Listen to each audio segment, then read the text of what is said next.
Welcome to another one of Mr. Lang's vlogs. Today, we're taking a look at immigration and how it really did transform the society in the late 1800s into the early 1900s. And we're going to do this through a scrapbook of an American immigrant. Let's turn the page of our scrapbook. So first, we're going to talk about the different types of immigrants. First, you have the old immigrants and the new immigrants. So old immigrants were, for the most part, a lot of these cultures were already here, a lot of these people are already here. That includes Protestants from Northwest Europe, Irish, the Germans. These are going to be your older immigrant groups. A lot of them are already entrenched here, but we have a lot of new immigrants here during this period, this huge period of time, really starting in around 1880. And that is, of course, from Southern and Eastern Europe. We've got everybody from the Chinese, the Slovaks, Russians, Japanese, Hungarian, Czech, Greek, Italian, Polish, the list goes on with how many more immigrants come into this country. It's crazy to think that a lot of a lot of people can't trace their roots back before Ellis Island. A lot of people here in America can trace their roots to Ellis Island and to Angel Island, two of the places where we see these immigrants enter the country, which we're going to be talking about. It's very interesting. It's very good stuff. So Ellis Island is the entry point for a lot of the European immigrants it was over here on the East Coast. In fact, it's around today as a museum. You can go there. It's right on the New York-New Jersey border.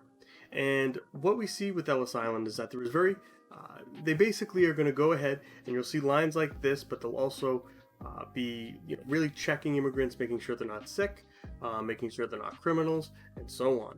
And that becomes a big part of this. It really is. And the first thing they see when they come into the harbor is, of course, well, Lady Liberty, the Statue of Liberty, which really was meant for as a gift from France to the U.S. to really kind of celebrate their union during the Revolution. However, it becomes so much more during this period of time, that's for sure.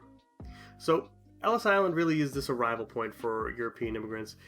It was very, they had to pass inspections, and these inspections could be seconds, they could take longer depending what people saw. So for example, if you were coughing or sneezing, they could take you right out of line, and then your processing would take a lot longer. In some cases, we do have immigrants having to show that they were not criminals and that they had money as well, they were able to work, and that they were not sick physically or mentally as well back then, which is pretty scary because you could be rejected if you were, and again sent back.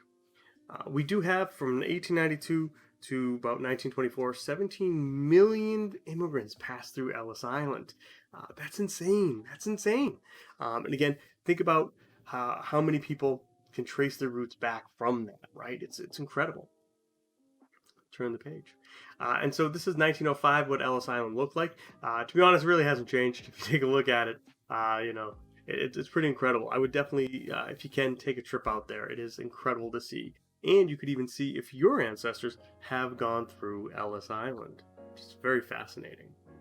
Now, on the West Coast, we have a very similar situation, but it isn't Ellis Island.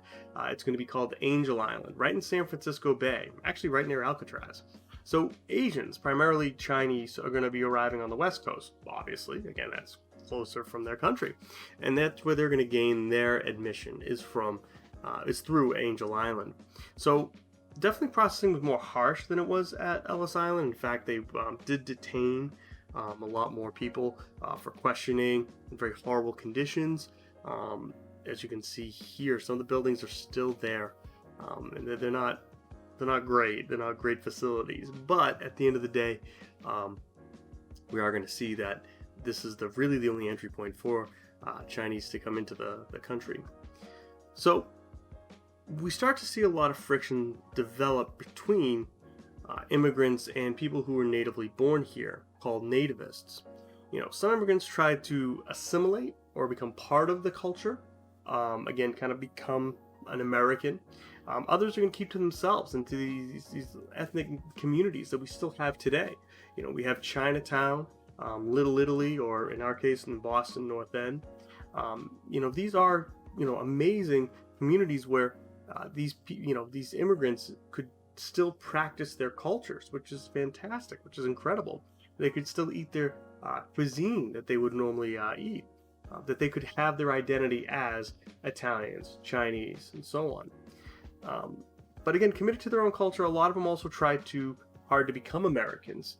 And, they start to think of themselves as Italian American, Polish American. And this is big because now they are, assimilating, immigrants are assimilating into our culture and even starting to learn English as well. The problem is we had some nativists around. These are native-born Americans that disliked immigrants, really because they're unfamiliar with their customs and languages, and this is where we get friction to develop. Now, what's confusing about nativists is that nativists themselves a lot of times were, related to immigrants. They could be, their parents could have been immigrants, their grandparents could have been immigrants to this country. Nativists weren't Native Americans, believe it or not. They were literally, Irish that were already here, as well as other groups that, again, were already entrenched here, where they may have been first, second generation. And again, they still were, it sounds weird, but they still had this dislike for immigrants, claiming things that like they took their jobs, that they would they were all criminals, they brought over weird diseases, things like that, things that were generally false and stereotypes.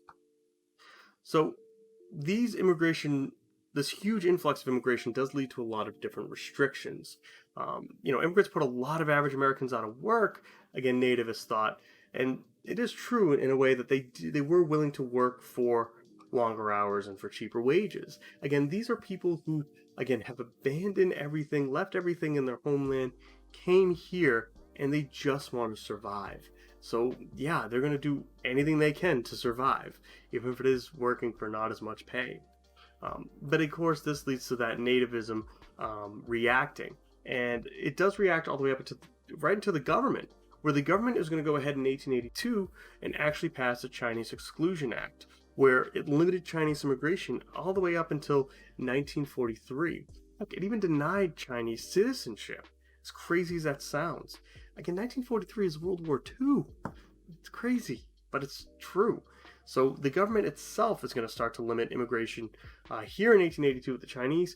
Later on, they are going to limit immigration a lot more in the 1920s, which becomes very controversial.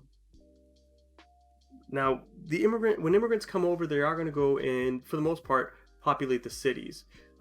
Where we see these different cities start to grow are really, the big ones: Chicago, Boston, New York, and so on. These cities grow because first you have skyscrapers building cities up and mass transit building cities out. For us, kind of like the commuter rail and the T, right? So the issue here is that the immigrants couldn't pay a lot for rent, and they didn't have a lot of money, and so they would live in these dark, airless buildings called tenements. They were very unhealthy. They were horrible. They would house many immigrant families all at once, and these tenements, especially the most famous in the Lower East Side of New York, are going to be huge problems, mainly because these are unhealthy conditions for humans to live. But unfortunately, this is the only option these guys and gals had. So of course, they are going to, just unfortunately accept it until one man comes and says this is not right and exposes really what's going on. And his name is Jacob Riis. Jacob Riis was actually a journalist who published the book How the Other Half Lives. Now, he wanted to show the extensive poverty in New York City slums. Now, he himself actually, suffered a bout of poverty. What he did was with these magic lantern shows, he would go ahead, he went around into the Lower East Side, into these New York City slums, and he literally had a camera, and for the first time, really, used a flash, which really was just, a substance that was like a chemical that was in a gun that would go off, that would, have a nice bright light so he could take the photograph, to really photograph how the poor lived and show the wealthy. And people were horrified, and rightly so. These conditions were horrible. Because of Jacob Riis's efforts, the Lower East Side is going to do a complete revamp. Tenement houses are going to go for about $1 on auction. They're going to be torn down, and they're going to be replaced with actual, like, livable housing. Jacob Riis is really truly a hero, which is pretty incredible to see, for sure. So another hero is, of course, Jane Addams. Jane Addams actually is incredible for what she did. She goes ahead and she settles probably one of the most famous settlement homes called the Hull House. Now, what is a settlement home? Well, a settlement home is like a community service center that provided a place to stay, education, healthcare, other social services to immigrants to help them survive. And not only just the immigrants, but to the poor as well. Jane Addams was a widow that literally is going to open her house. And when she opens up her the Hull House here, it's really to help the poor, help them be educated, and have other services as well. She definitely represented what was a huge movement at the time called the social gospel movement, where it preached salvation, that you would, go to heaven if you went ahead and you helped out the poor. And so, of course, as someone who had a boatload of money, Jane Addams did just that, which was pretty incredible. So the rich, however, for the most part, were living with something we call conspicuous consumption. They were going ahead and they were literally flaunting their wealth. This is where they would have, huge amount of jewelry. They would have nice, some of the nicest curtains and clothes you could get at the time. The rich really did conspicuous consumption, where they flaunted their wealth. Meanwhile, these cities were dirty. They were disgusting, with, again, how bad they were. The sanitation was insane. There wasn't any. In fact, there were just garbage piled up right on the streets. Again, back then they used horses for transportation, and horses go to the bathroom, and that would just be left right on the street. It was insane how bad it really was. Thank you for joining me. Again, we'll catch you guys back in the classroom.